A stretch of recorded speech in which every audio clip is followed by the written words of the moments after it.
wa farin sarki kwankwaso an gugurin salamatu dan Musa kai wa makiyara ta.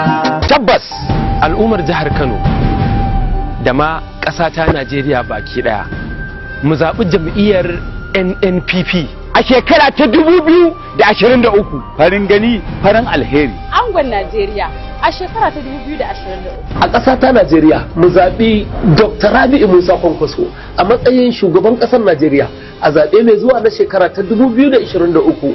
A zaben gwamna kuwa Mu zaɓi injiniya Abba Kabir Yusuf domin zama gwamna da mataimakinsa Aminu Abdulsalam.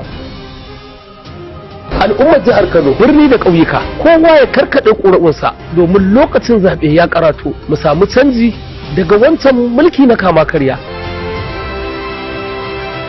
Haka kuma kada mu manta kuma zaben sanatocinmu da rankata kabbin 'yan majalisunmu na tarayya a ƙarƙashin jam'iyyar NNPP mai alamar kayan marmari mu sako ƙasa mu zaɓa 'yan majalisar jihohinmu su ma rankata kab mu jera su ai gwamnati ta albarka a shekara ta 2023. Aka ya kai. Wannan sako ne daga ɗan gwagwarmayar kwankwasiya kuma mai jini da tsoka na kwankwasiya mai son jihar Kano da ƙasa ta Najeriya su ci gaba. Shine Bashir Abubakar Sha'iri Sani Mai Nagi.